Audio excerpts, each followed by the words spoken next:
Kenapa sih harus dia yang kesindir gitu? Aku tuh mau cerita, tapi aku takut dikira nyindir gitu.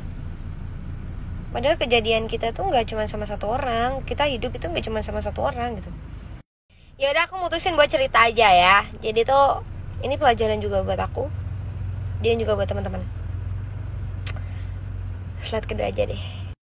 Ini tuh ceritanya benar-benar nggak penting, dan tapi kalian semua harus tahu gitu ceritanya. Biar apa ya? Biar kalian semua tahu gitu. Jadi awalnya itu ceritanya aku tuh punya seekor temen yang aku anggap dia itu baik banget di hidup aku gitu. Meskipun dia itu nggak berguna, tapi dia menurut aku pribadi dia baik. Tapi kata teman-teman aku, dia itu nggak baik.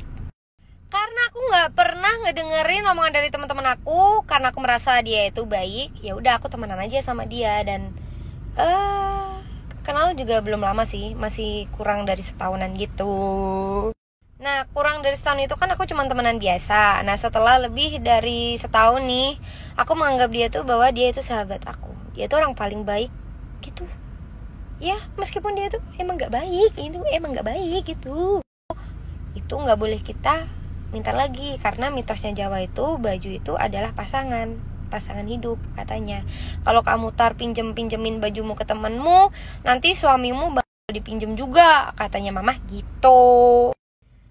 Terus selang beberapa bulan aku temenan sama dia, ya namanya sahabat, kita kan pasti ngomongin orang juga, apa yang dia gak suka, apa masalah hidup dia, dan lain-lain seperti itu. Dan aku mendengarkan dengan seksama, karena aku merasa aku tuh lebih lebih gak suka membuka cerita gitu. Dia yang lebih suka membuka cerita gitu. Terus aku kayak ngedengerin kayak, oh iya, oh gitu, kayak gitu. Nah terus setelah 1 tahun lebih aku emang udah temenan kan, jadi aku tuh kayak nggak masalah gitu, kayak barang-barang aku tuh dipinjem gitu. Tapi ketika dia pinjem aku kasih gitu, karena kata mama aku, ketika aku sudah meminjamkan kayak baju apa dengan temen itu, dengan dia, aku tuh baru tahu ternyata dia tuh di belakang aku tuh ngejelek-jelekin gitu. Ya ngejelek-jelekin aku gitu, apa yang nggak aku lakuin, tapi dia ngomong ke teman-teman gitu, kayak melebih-lebihin gitu. Ada tiket buat aku minta maaf ya, gede. Dan gak sampai situ, setelah dia itu ngejelek-jelekin aku di depan teman-teman aku dan ketahuan gitu, dia ngeblok WA aku dong. Terus kayak takut gitu, kayak dia salah terus dia lari gitu. Padahal ketika dia mau minta maaf, aku bakalan maafin semua kesalahannya gitu. Dan selang beberapa lama kemudian,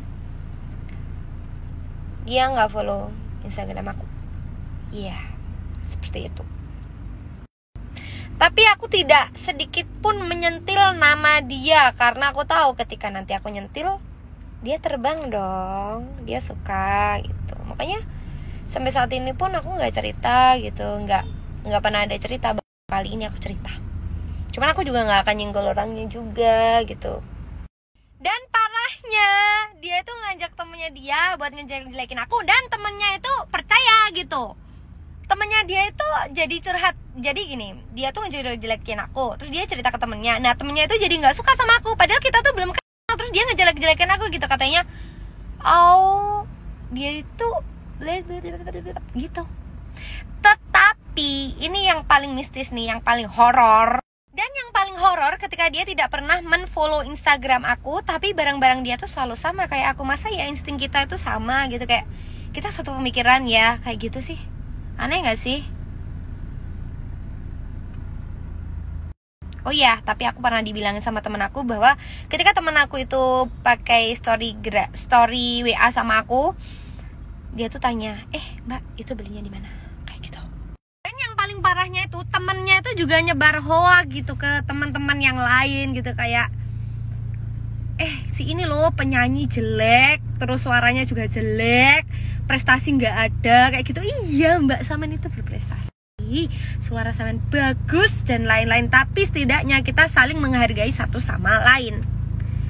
Mbaknya nggak kenal aku juga nggak kenal mbaknya gitu loh. Jangan kayak gitu ya, itu nggak baik, itu namanya fitnah.